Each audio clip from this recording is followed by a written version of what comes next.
I'd like to talk for just a minute about SLAC, slack wrist, versus proximal row carpectomy. Proximal row carpectomy is simply the removal of the proximal row to solve usually an arthritic problem.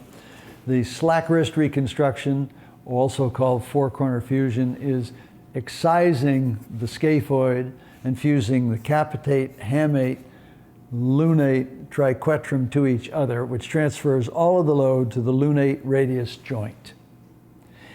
If I gave you the choice in a situation where the scaphoid radius joint's destroyed, arthritis from rotary subluxation, from a non-union of the scaphoid, from a Fraser's disease or any other situation that destroys this very susceptible joint that's shaped like a high-lie basket between the scaphoid and the radius, and that's the most common form of degenerative arthritis in the human wrist, and we call it SLAC, scapholunate advanced collapse.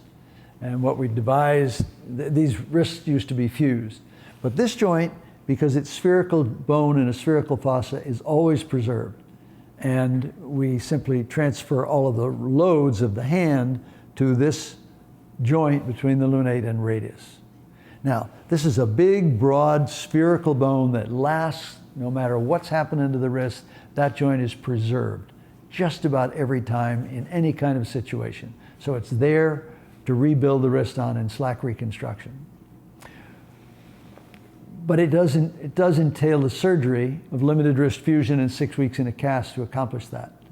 And I know a lot of people are a lot more comfortable with the very simple procedure of taking out those proximal row and let the capitate settle into the fossa on the radius.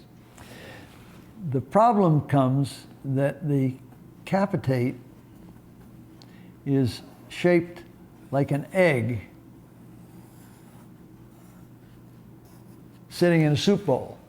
The radius of curvature of the capitate is very sharp compared to the radius of curvature of the fossa on the radius. And that's why this goes to degenerative arthritis very rapidly.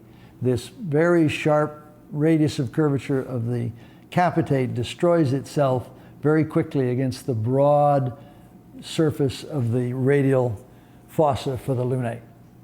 So if you have this situation, and I say I could snap my finger and give you the lunate sitting in this fossa, which means the lunate, which has the same shape as the radius, the normal joint, or the capitate in this fossa. If I gave you that choice, every time you'll pick the lunate, which has normal cartilage, in the normal cartilage of the lunate fossa.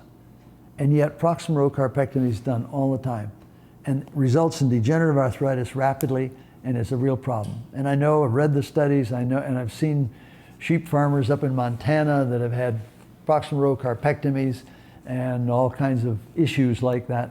And you can get away with it. But a better wrist is a normal joint with the normal cartilage in the normal fossa.